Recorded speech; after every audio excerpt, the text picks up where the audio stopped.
Joining me right now is California Congressman, ranking member of House Intel Committee. He is House Ways and Means Committee member as well, Devin Nunes. Congressman, it's always a pleasure to see you. Thanks for being here. Thank you, Maria. Good morning. First, let's talk about this, your reaction to what your colleagues on the left are doing to William Barr. A lot of attacks coming his way. Well, when the Attorney General comes to testify March 31st right here in the nation's capital, it probably won't go very well for the Democrats. Attorney General Barr seems to always have full handle of all the facts. And in this case, this is another example of it. The clearly 7 to 9 years is totally asinine. You also have overnight reports of the lead juror in that case being a partisan Democrat who had run for Congress, who had made multiple social media posts about the Mueller investigation itself. So this is clearly somebody that was on the jury that never should have been there. We need to get to the bottom of whether or not Stone's attorneys had actually brought this to the judge's attention or not. But there's a lot more to be learned there. But the bottom line is that it won't go well here for the Democrats in the House with Attorney General Barr, because he is a man of action and has had a great long career and has been trying to clean up the mess that the dirty cops made in conjunction with the Democrats. That's right. It's only what happens in a second and third world country, and Attorney General Barr is the man that's trying to come in and clean it up. Well, you're right. I mean, you exposed the fraud that had taken place years ago, that in 2016, then candidate Trump was spied on and surveilled, and they used the tools that we use against terrorists on Donald Trump. They kept the spying going while he was in office. You said last night on Hannity that there will be more information to learn of the Mueller misconduct. What did you mean? Well, if you recall, several times on your Sunday show, I have brought up that I've termed the Mueller report the Mueller dossier. The reason I picked that is because it looked very similar to the Steele dossier. It was very salacious in many parts. So at the end of the day, they didn't have any evidence of collusion with Russians. But for a layman, just reading that, if you don't have a law degree, you read that and you think, wow, there's just a lot of contacts with Russians here. But the reality is that they forgot the major part, which was it was Hillary Clinton who hired, her campaign hired hitmen to go hire foreigners. They dug up foreign dirt in places like Ukraine that ended up being just total disinformation. Part of the reason why they reopened the investigation on Paul Manafort. And just to top this all off, we now know, we have very good information that in January from the Horowitz report, okay? And I know there's a lot of reports here, so I want to make sure that your viewers are following them all. But in January of 17, right when President Trump is sworn into office, the Department of Justice already knows there's no evidence of colluding with Russians. Just a month after that, in February, by the end of February, in the House Intelligence Committee, the Republicans, we had all the information from all 17 of our intelligence agencies, zero evidence of Trump colluding with Russians, February of 17.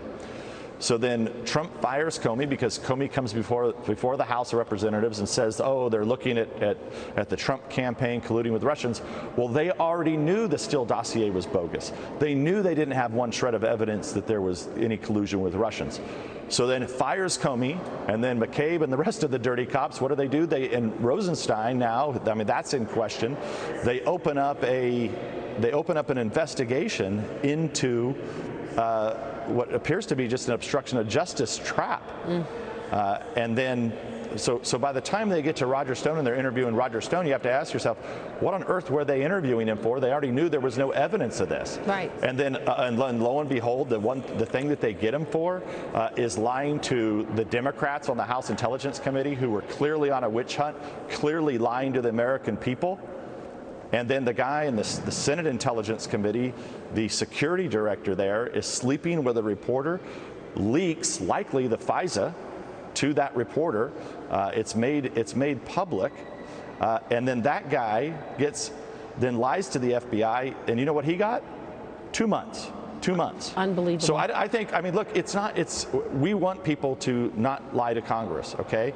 And they should be punished, but 7 to 9 years seems totally nuts. And they did that to Michael Flynn as well. Let's not forget. Jim Comey joked about it when he was on stage talking about it, saying, well, if it was a more organized administration, we might not have gotten away with it. But we basically said to Michael Flynn, oh, yeah, I'm just going to send a couple of FBI guys over there to have a chat with you. Don't worry about having a lawyer there. And again, a trap so that he would say something, and he did, and now he's being punished for it. Look, we spoke earlier about the letter that you sent to Inspector General Michael Atkinson's. You're requesting answers about the whistleblower complaint that launched the impeachment case against President Trump. You gave him a deadline until tomorrow. Have you heard from him? We haven't heard from him. I will give him credit. The last 2 times we've sent him a letter, he did respond. So we're expecting for him to respond. Now, the problem is the last 2 times he's responded, it's been inadequate. So what we're actually asking him for is, look, we want evidence. It's not okay to just say, hey, trust me, really, you didn't have to have firsthand information.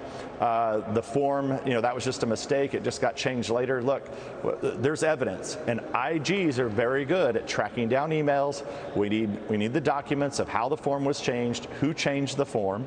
It's very easy for the Inspector General to prove his innocence. But after everything that's transpired here, the last thing we're going to do is just take someone's word for it. All of this bad behavior. All of this bad behavior in an effort to take down President Trump. It's just incredible. Now, House Republicans boycotted a public hearing yesterday after accusing Chairman Adam Schiff of ignoring the FISA abuse detailed in the IG report. Till this day, your colleagues on the left refuse to acknowledge or discuss the wrongdoing that took place by the likes of John Brennan, Peter Strzok, Lisa Page, Bruce Orr, Andrew McCabe, Jim Comey. Why not? Are we ever going to see accountability here?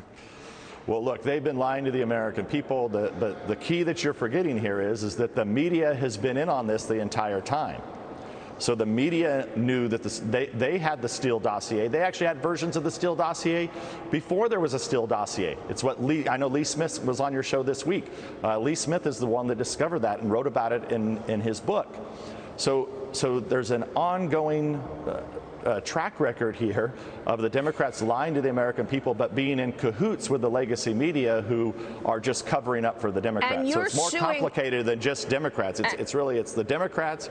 It's the media, which are essentially prostituting themselves to the Democratic Party, and then you had corruption within the FBI and Department of Justice. And you got Attorney General Barr is trying to clean up. You got slammed by the media by coming out with the Nunes memo, which laid it all out, all the fraud that had taken place. And then Adam Schiff, he saw the same information you saw, yet he came out with a memo after your memo saying, no, Nunes's memo is wrong. You have pinpointed the media before, and you're suing a number of media. McClatchy is the 3rd largest newspaper publisher in the country. It filed for Chapter 11 bankruptcy as it seeks support from key stakeholders for a reorganization plan. Congressman, tell me where your suit stands on McClatchy, and you're also suing CNN. Well, the irony is that yesterday, after many stall tactics, these media companies refuse to come to the table with me and answer my complaints. So yesterday, a state court in Virginia ruled that we could move forward with discovery, and then lo and behold, McClatchy files bankruptcy. So we're going to have to figure out where we go from there with this. But look, McClatchy is one of the legacy media companies. They're clearly totally unhinged. I don't know who's running the company, but at some point, I think that the investors will be able to probably sue the board members for just total mismanagement. Because at the end of the day, what you're going to find is that McClatchy was probably the #1 newspaper outlet in the country, taking information from who? Fusion GPS. Who's Fusion GPS? Wow. They're the organization that the Clinton campaign was paying, and they were just taking stuff, regurgitating it. Okay, and that's not. You don't have to trust me.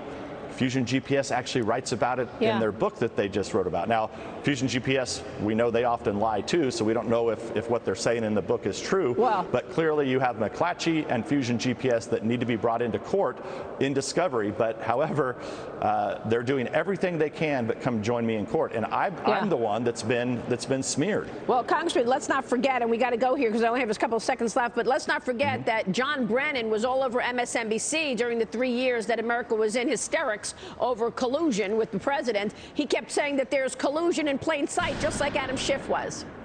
Yeah, that's right. And I think, where Brennan's problem is going to be is why did they come up with the intelligence community assessment that they came up with? That's going to be his problem. Congressman, thank you.